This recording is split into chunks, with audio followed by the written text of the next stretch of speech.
nós, Senhor.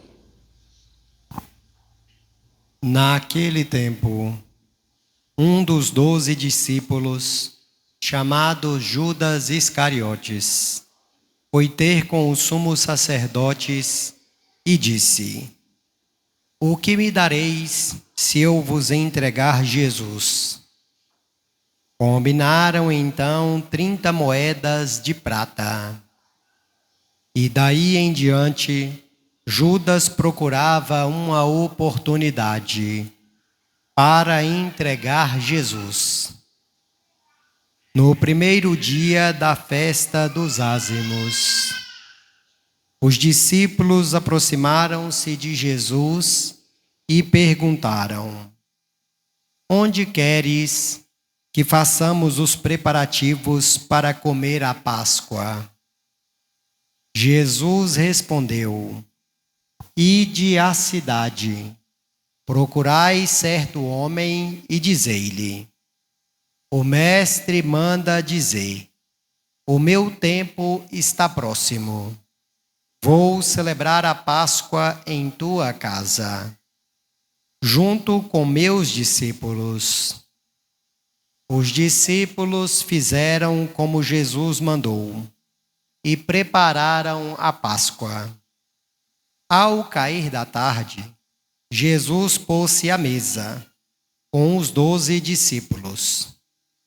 Enquanto comiam, Jesus disse: Em verdade eu vos digo, um de vós vai me trair.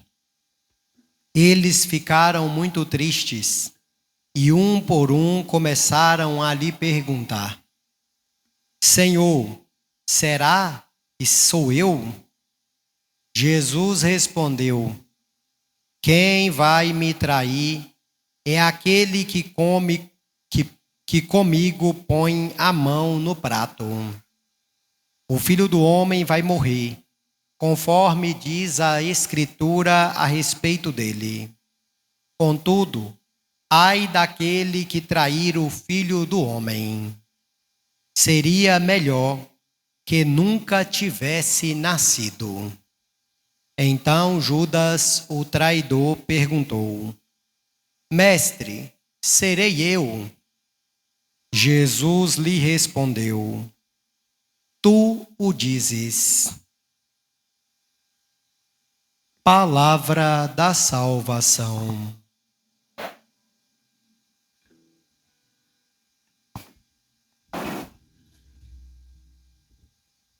Nós estamos escutando hoje o terceiro canto do servo sofredor. E nele nós vemos a determinação, a firmeza desse personagem que é um símbolo do próprio Jesus, que é a realidade. Não desviei o rosto de bofetões e cusparadas. Ofereci as costas para me baterem e as faces para me arrancarem a barba. Não desviou. E de fato, se nós olharmos para Jesus, Jesus podia ter não sofrido. Nós vamos escutar aí o texto do Evangelho de João, na Sexta-feira Santa, quando os guardas chegam para prender Jesus, Jesus pergunta, a quem eles procuram. Aí eles vão dizer: é Jesus o Nazareno. Na hora que Jesus diz: sou eu, todos caem no chão. Às vezes a gente não para poder olhar os detalhes do texto e ler apressadamente e não percebe o que está contido naquilo. Essa cena de todos se jogarem no chão manifesta que Jesus foi preso porque ele se deixou prender. Porque aqueles que foram com paus e lanças para poder prender, não suportaram ouvir a voz dele e ficar de pé. Imagina se teriam força para poder prender Jesus. Mas como diz o texto, não desviei o rosto de bofetões e cusparadas. Por quê? Porque não era a intenção, de fato, de Jesus de resistir ao mal. Como um convite que está na própria Sagrada Escritura, se eu não me engano, nas cartas de São Paulo. Não resistis ao mal. Não é não resistir no sentido de revidar. É não resistir no sentido de acolher o mal, de absorver. E foi isso que Jesus fez. Se alguém te dá o tapa numa face, oferece também. Não é não revidar, é oferecer a outra. É difícil. De fato é difícil. Mas é por isso que a porta do céu é estreita, não é larga. Mas se nós temos de um lado Jesus, que tinha a determinação firme de fazer a vontade do Pai, ou seja, de se sacrificar pela salvação da humanidade, nós temos no texto do Evangelho um tanto de personagens, além de Jesus, que estão em torno dele. Primeiro personagem, essas pessoas anônimas que servem a Jesus. Vocês lembram no domingo de Ramos? Jesus pediu para os discípulos ir até um lugar, pegar um jumento que estava amarrado do lado da jumenta. Jesus não falou quem era o dono. Aí eles ainda disse, se alguém perguntar por que vocês estão fazendo isso, fala, o mestre precisa e vai devolver logo. Eles foram e fizeram tudo como Jesus mandou. É a mesma coisa daqui. Então, alguém que era dono do jumento não se incomodou de emprestar o jumento para Jesus. Mas é uma pessoa anônima. Como é que essa pessoa não se incomodou? Certamente Deus falou com ele dentro do coração, porque não faz sentido ser uma pessoa anônima e não ser revelado o favor que ele fez. O nome, né? Mas, assim como Natanael, que chega até Jesus e diz, né? Pode vir alguma coisa boa de Nazaré? E aí Jesus fala que viu ele debaixo da figueira. Mas naquele momento ele pega e entende. Mas como é que ele percebeu? Certamente ele estava rezando. E quando Jesus falou que viu ele viu aquele que era o destinatário da oração dele. Porque ele estava sozinho debaixo da árvore rezando. Que é símbolo, né? Do encontro com Deus. Por que aquele homem emprestou o animal dele sem fazer questão? Porque Jesus já tinha tocado no coração dele. E aí acontece a mesma coisa aqui. Está chegando o dia da Páscoa, e aí os discípulos perguntam, Senhor, onde querem que fazemos o preparativo? Vocês vão na cidade, vão encontrar certo homem. Que homem? Um homem. Vocês vão pedir o cômodo dele emprestado. Eles foram e fizeram o que Jesus mandou. E o homem emprestou. Então, tem o do burro e tem tantos outros que estão ali nos evangelhos, pessoas anônimas que estão servindo a Jesus com os seus bens.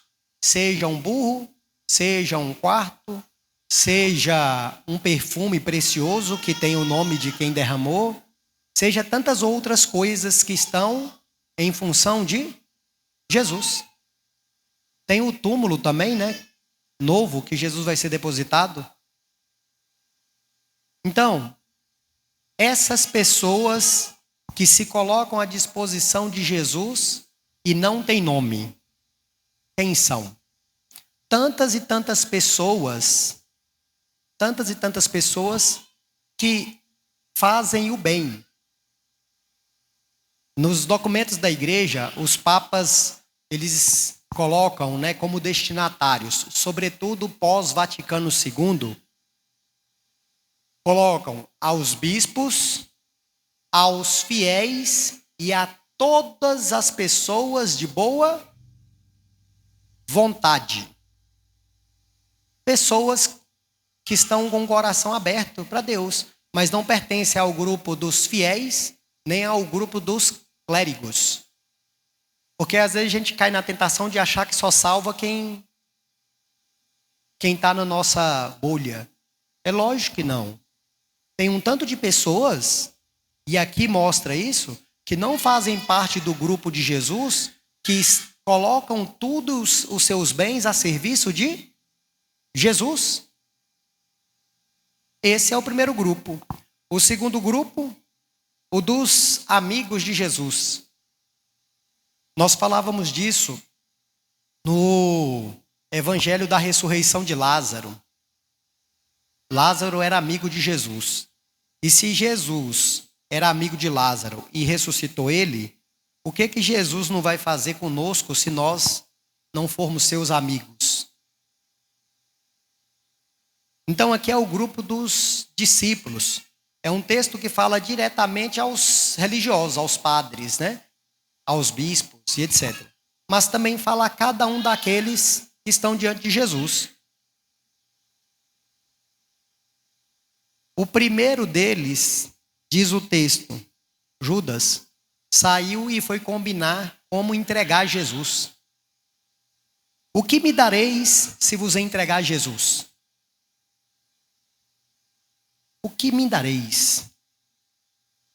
Imagina um dos 12, do grupo mais próximo de Jesus, saiu para poder negociar Jesus. Mas será que Judas, ele já tinha a intenção de lucrar em cima de Jesus desde o primeiro momento que ele encontrou com Jesus? O coração de Judas foi se afastando, pouco a pouco. Porque Judas certamente tinha os seus projetos e ele não conseguiu ou não quis, e aqui não vou julgar o caminho de Judas, mas certo é que ele não abandonou os seus projetos. Ele preferiu sacrificar Jesus, a renunciar a si mesmo, a tomar a cruz e seguir. E olha que Judas, aqui no texto, tem um papel central, não no sentido de trair Jesus, mas de fazer a refeição com ele. Quem é que vai te trair, Senhor? Quando Jesus fala e anuncia que um vai trair. Os discípulos, talvez por humildade, né? Serei eu? Eu sou capaz? Quem não é capaz de entregar Jesus? E aí Jesus revela, é aquele que põe a mão comigo no prato. É aquele que divide a refeição comigo. O padre que levanta a patena tem que estar de orelha, né, ligada, de antena em pé, para não se deixar encantar por tantas e tantas coisas que pode desviar o seu coração de Jesus. Quantos padres deixaram e perderam o ministério por causa de bobeira? Por causa de tesouros materiais. E aqui eu não falo só de dinheiro. Que entraram no seminário com uma boa intenção, chegaram ao sacerdócio, mas depois foram se perdendo. E eu também posso me perder se já não estou perdido, né? Quantos casamentos não acabaram porque o coração se desviou daquilo que foi prometido aqui? Nem todo mundo que assume um compromisso, assume ingenuamente. E nem todo mundo que nega um compromisso, nega também inocentemente.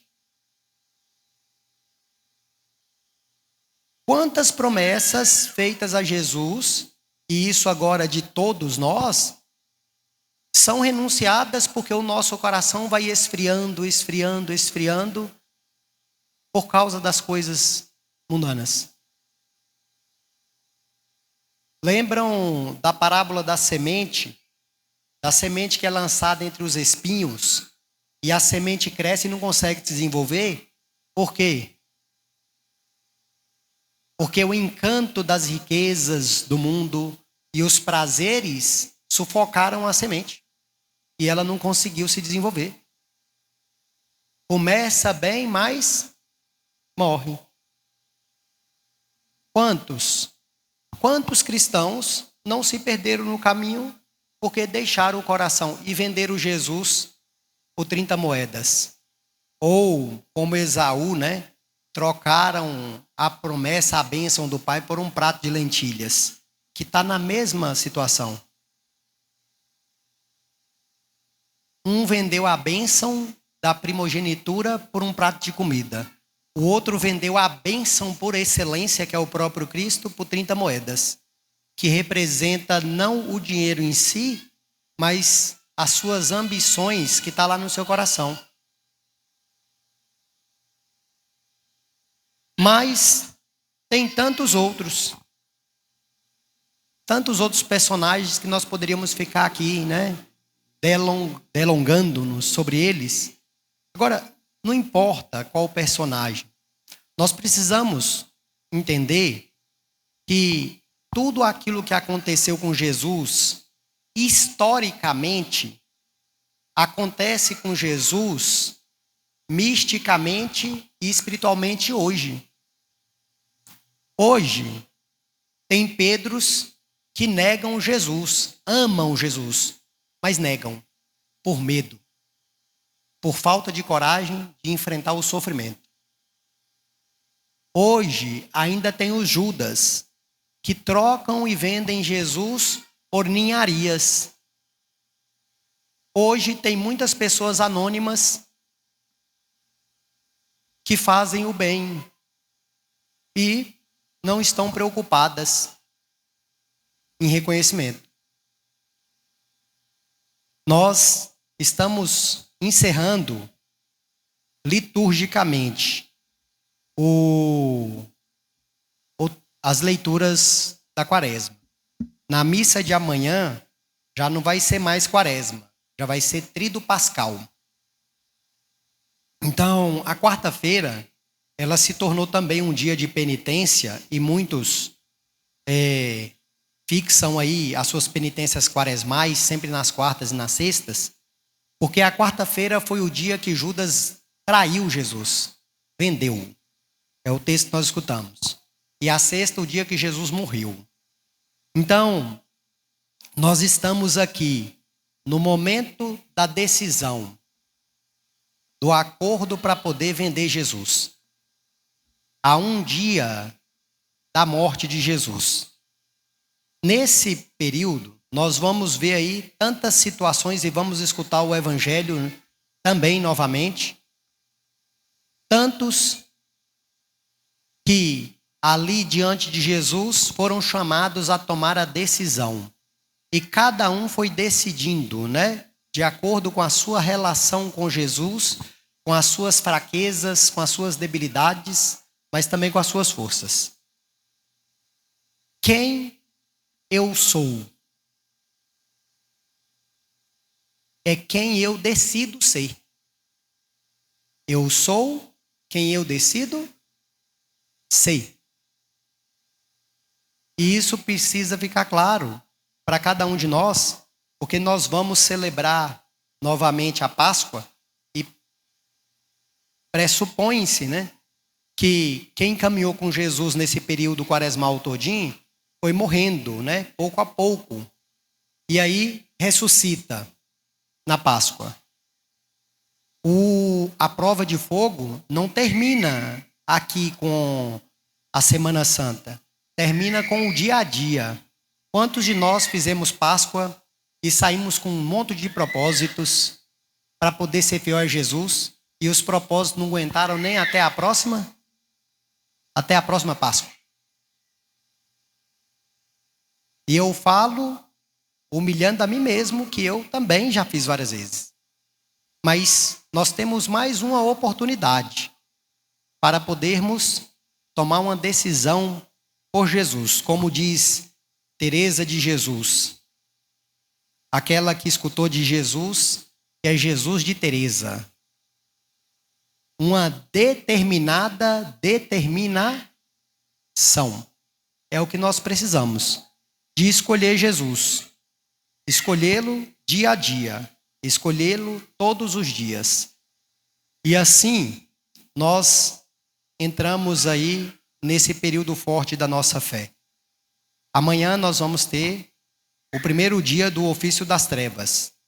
E de fato é um momento de sacrifício difícil, mas também é um momento de unir misticamente a Jesus, que sofreu na solidão existencial de todos aqueles que o abandonaram, do que traiu, do que negou, dos que fugiram e deixaram Jesus sozinho.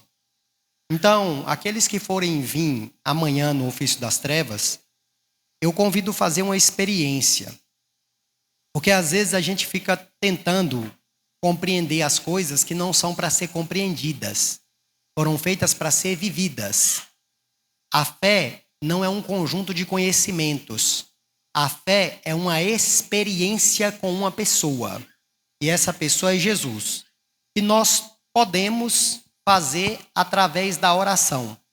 E não existe oração melhor para fazer uma experiência com Jesus do que a oração da igreja, que é a oração dos Salmos. Então, quem vier para o ofício das trevas vai sentar no banco, não vai rezar para Jesus, porque não é esse o objetivo. É rezar com Jesus. É sentar no banco, chegar um pouco antes, respirar e imaginar, para usar uma palavra inaciana, né? De Santo Inácio de Loyola. Mas imaginar Jesus do lado. E quando os salmos forem sendo cantados, escutar Jesus cantando. Porque aqueles salmos quem canta é Ele. Eu não tenho como cantar aqueles salmos para Ele. O máximo que eu posso é cantar com Ele. Mas cantar com Ele, vivendo com Ele. E experimentar também com Ele. Mas experimentar a desolação, porque muitas vezes nós estamos passando por momentos difíceis. E isso não é nada de ruim, faz parte da vida. Mas nós podemos passar os momentos difíceis sozinhos ou podemos passar com Jesus. Então, experimentar com Ele a desolação, mas experimentar também a esperança, que nenhum salmo daquele que vai estar ali termina num fim trágico. Sempre tem lá a confiança em Deus. Como o texto do servo do Senhor. Mas o Senhor Deus é o meu auxiliador. Por isso não me deixarei abater o ânimo. A confiança em Deus. Então, viver essa experiência de rezar com Jesus. Por quê? Porque depois nós vamos voltar para o nosso dia a dia, que a própria estrutura da igreja não vai oferecer essa intensidade de oração, mas para que a gente aprenda a rezar, para poder aprender a viver, para poder aprender a sofrer, sem se perder. Então, trazer Jesus para a oração e junto com Ele cantar os salmos e a cada dia fazer lá o progresso com Ele. Que Deus conceda a cada um de nós essa graça de nesses dias que nós nos encontramos aqui, nós possamos verdadeiramente fazer uma experiência do Cristo vivo e ressuscitado, experimentando com Ele a profundidade do sofrimento, mas também a grandeza da glória. De modo especial, eu desejo isso para os eleitos que vão renascer nesse ano, para que assim possam também experimentar qual é a alegria que inundou tantos e tantos homens e mulheres por esse mundo. Assim seja. Vamos inclinar um instante.